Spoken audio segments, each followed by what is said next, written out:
안녕하세요. 해피아이백과 김성입니다. 오늘은 망막 박리에 대해서 이야기 나눠보도록 할 텐데요. 오늘도 김철구 부원장님과 함께합니다. 부원장님 안녕하세요. 안녕하세요. 김학과 망막병원 망막 전문의 김철구입니다. 네, 지난 시간에도 소개를 해드렸었는데요. 지금 전문의 20년 차이시고요. 그 어렵다는 망막 수술만 연간 500여 건, 그리고 총 누적 건수가 지금 만여 건에 달하는 전문가이십니다. 지난번에 다양한 이 수술 경험들을 바탕으로 좋은 이야기들 많이 해주셨는데요. 자, 오늘은 망막 박리 수술 고려하고 있는 분들에게 어떤 내용 알려주실 건가요? 오늘은 그동안 진료와 수술의 경험을 바탕으로 실제로 환자분들이 많이 하시는 질문을 내용으로 망막 박리의 수술과 치료에 대해서 알아보도록 하겠습니다. 네, 평소에 우리 환자분들께서 많이들 궁금해하시는 내용들 풀어주신다고 하니까요. 많은 도움 받아보실 수 있을 것 같습니다. 자, 그럼 망막 질환 중에 하나인 망막 박리 본격적으로 알아보기 전에 망막과 망막 수술의 기본적인 내용은요. 지난 시간에 알려드렸으니까 궁금하신 내용들은 그 영상 함께 참고하시면 좋을 것 같습니다. 자, 그럼 본격적으로 들어가 보도록 하죠. 망막 박리는 어떤 질환인가요? 눈 안쪽에 위치하고 있는 신경막, 즉 망막이 여러 가지 원인에 의해서 떨어지는 질환이 망막 박리입니다. 여러 원인에 의해서 망막이 떨어지는 질환이라고 하셨는데 그렇다면 그 원인에 따라서 종류도 다를까요? 네, 그렇습니다. 우선 망막에 구멍이 나서 생기는 열곡 망막 박리가 있고요. 앞서 이제 우리가 말씀드렸던 증식 당뇨 망막병증과 같이 망막을 견인하는 그 견인에 의해서 떨어지는 견인 망막 박리, 그리고 망막이나 맥락막에 염증이 생겨서 발생하는 삼출 망막 박리가 있습니다. 오늘은 주로 외래에서 가장 많이 접할 수 있는 열곡 망막 박리에 대해서 말씀드리도록 하겠습니다. 네, 이 망막 박리의 종류에 대해서 간단하게 설명을 들어봤는데 그렇다면 이 망막 박리 전부 다 수술을 해야 되나요? 그렇지는 않습니다. 열공이 생겼지만 망막이 떨어지지 않는 경우라든가 망막이 떨어진 범위가 작다면 수술보다는 우선 레이저 치료를 고려해 볼 수가 있습니다. 실제로 외래에서 보면 망막에 구멍이 났지만 망막이 떨어지지 않고 잘 지내는 분들도 종종 봅니다. 물론 운이 좋은 경우겠지만요. 네. 눈앞에 빛이 보이거나 갑자기 부유물이 늘어나는 경우에는 망막 열공을 의심해 볼 수가 있습니다. 그래서 이런 경우에는 빨리 병원을 가셔서 혹시 이게 망막 열공에 의한 것이 아닌지 확인하는 것이 중요하게 됩니다. 망막 박리는 그냥 치료하지 않고 방치했을 경우에는 결국 실명에 이를 수 있는 그런 질환입니다. 그러니까 어느 정도 진행이 됐을 때는 결국에는 수술밖에는 좀 방법이 없는 거네요. 네, 그렇습니다. 그렇다면 안타깝게 이 수술 시기를 놓친 케이스들도 좀 있을 것 같아요. 망막 박리의 경우 망막의 그 열공의 위치에 따라 사실 다르기는 하지만은 실제로 환자분이 느끼는 그 증상이 아침 저녁으로 판이하게 다른 경우도 종종 봅니다. 그래서 망막 박리는 안과 영역에서는 응급 질환으로 간주하고 있습니다. 사실 제 경험에도 시기를 놓쳐서 한눈에 7번까지 수술을 한 그런 경우가 있습니다. 한눈에 7번이요? 네. 어떤 경우였을까요? 사실은 드문 케이스였고 제가 지금까지 제일 많이 수술한 그런 케이스입니다. 사실 이 환자분이 처음 오셨을 때는 그렇게 심하지 않은 망막 박리, 그때 수술을 했으면 잘 붙였을 거라고 지금 생각해도 안타깝게 생각하는데 환자분이 사정상 수술을 받지 못하고 3개월 뒤에 오셨는데 처음 같은 그런 망막이 아니었죠. 망막이 서로 엉켜붙고 쪼그라들고 그래서 수술이 어려운 상황이 돼버렸습니다. 그래서 수술을 하고 또 떨어지고 또 붙이고 떨어지고 이런 과정을 결국은 이제 7번을 했는데 다행히 마지막에는 잘 붙였습니다. 네. 7번의 수술이라고 하니까 정말 상상조차도 안 되는 그런 과정인데 환자분에게도 상당한 고통의 시간이었겠지만 의사로서도 굉장히 어려운 시간이었을 것 같습니다. 이 어려운 과정을 거치면서 사실 좀 포기하고 싶으신 그런 생각은 안 드셨나요? 네. 솔직히 말씀드려서 그런 생각도 사실은 했었는데요.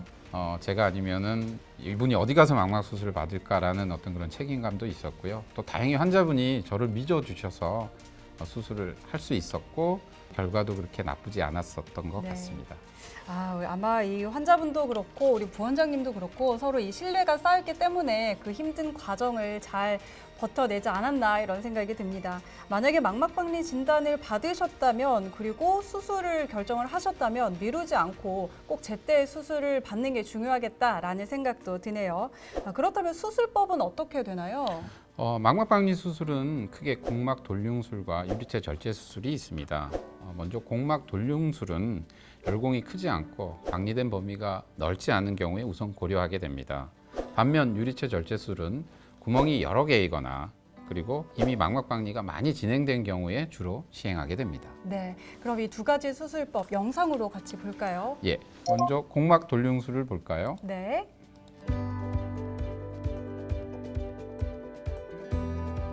이제 공막 돌륭술이라는 말 자체의 의미를 보면은 공막을 눌러서 망막을 붙인다 그렇게 볼 수 있고요. 그래서 이 공막을 먼저 노출하는 과정이 중요합니다. 그래서 결막을 절개하고 근육을 박리한 다음에 지금 보시면 여기에 이렇게 파란 점으로 보이는 부분이 앞서 말씀드린 이제 망막 열공에 해당하는 부분입니다. 그 부분에 저희가 이렇게 실리콘 스펀지를 네. 예, 누름 조각이라고 하죠. 그거를 대서 공막을 누른 상태에서 최대한 망막과 밀착을 시켜서 망막을 재유착시키는 과정이 공막 돌륭술이라고 할 수 있습니다. 네. 자, 공막 돌륭술 한번 봤고요. 이어서 유리체 절제술도 같이 한번 볼까요? 유리체 절제술은 말 그대로 유리체를 제거하는 과정입니다. 유리체는 정상적으로 안구 내에 완충 역할을 하고 망막과 붙어 있는 조직인데 망막이 박리되면 이 유리체를 제거하지 않고서는 망막을 제대로 다시 붙일 수가 없습니다.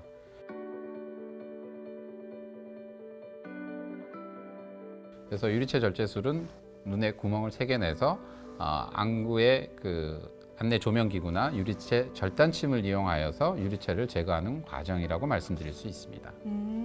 그렇다면 이 유리체 절제술에서 성공을 결정짓는 포인트는 뭘까요?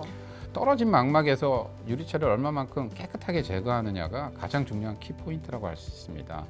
만약에 이런 과정이 제대로 수행되지 않고 유리체를 많이 남겨놓는 경우에는 망막 박리가 재발할 수가 있습니다. 재발하면 또 수술을 해야 되는 거잖아요. 환자 네. 입장에서는 정말 받아들이기 어려울 것 같은데 설명을 들어보니까 이 깔끔하게 제거하는 게 전적으로 의사의 역량이 달려 있을 것 같아요. 그렇죠. 뭐 얼마만큼 제거해야 된다라는 게 책에 나와 있지는 않고요. 사실은 이 과정이 의사의 경험과 그리고 많은 숙련이 필요한 과정이라고 생각이 됩니다. 네, 이 작은 부위에서 유리체를 깔끔하게 제거해내고 또 그걸 잘 붙여야 되는 수술이라고 하니까 말만 들어도 상당히 어려울 것 같다라는 생각이 듭니다. 그렇다면 이 어려운 수술인 만큼 재발이나 부작용도 있을 것 같은데요. 네, 망막 수술의 합병증으로는 안압이 올라간다든가 아니면은 눈 속에 출혈이 생긴다든가 뭐 백내장이 생긴다든가 여러 가지가 있습니다. 하지만 가장 중요한 것은 망막 박리가 재발이 되는 것입니다.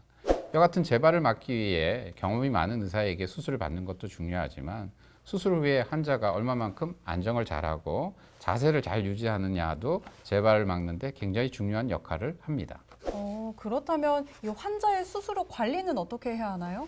공막 돌륭술인 경우에는 대부분 환자가 편한 자세로 그냥 누워있는 자세를 유지하지만 네.